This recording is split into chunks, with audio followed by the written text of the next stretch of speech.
ભાઈ ઉપર જોઈએ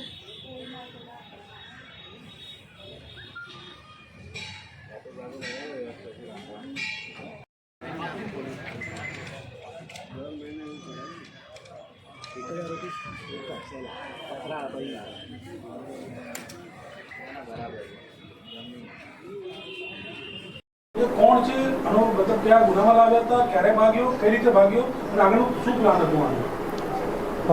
ગત 19 તારીખના રોજ કાગડાપીઠ પોલીસ સ્ટેશનમાં મોબાઈલ ચોરીના ગુનો દાખલ કરવામાં આવેલો, જે અનુસંધાને આ ગુનાના આરોપી નામ હિતેશ ઉર્ફે રોકી રમેશભાઈ વાઘેલા, ઉંમર વર્ષ 24, રિક્ષા ડ્રાઈવર, બહેરામપુરા કાગડાપીઠના રહેવાસી, જેનું મૂળ છે કલોલ, ગાંધીનગર, તેઓની ધરપકડ ગઈકાલના રાતના કરવામાં આવેલી હતી.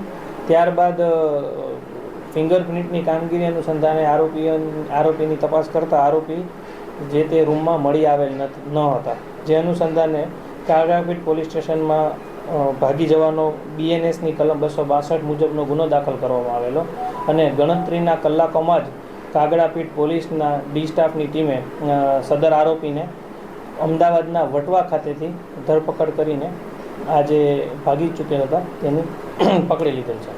ક્યાં ગયો હતો અને આગળ શું પ્લાન હતું એનું? તે જનરલી બહેરામપુરામાં તેના ફૈબાના ઘરે રહે છે. વટવામાં તે તેના મિત્રને મળવા ગયેલ હતો અને આ પૂરું આગળનો શું પ્લાન હતો તે હાલ તપાસનો વિષય છે. સર, કેવી રીતે ભાગ્યો તો પોલીસ સ્ટેશનમાં કોઈ તેને મદદગારી કરી હતી કે કેમ?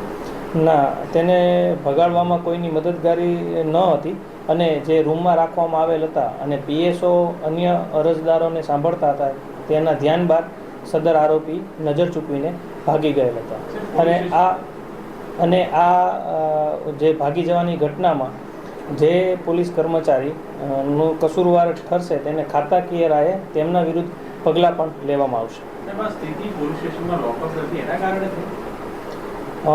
પોલીસ સ્ટેશન એક મેકશિફ્ટ જે જગ્યા છે ત્યાં અત્યારે રાખવામાં આવેલું છે. ત્યાં એક રૂમ છે, રૂમમાં તેમને બેસાડવામાં આવેલ હતા અને જ્યાં રૂમમાં PSOની નજર ચૂકવીને આ વ્યક્તિ ભાગી ચૂકેલા હતા.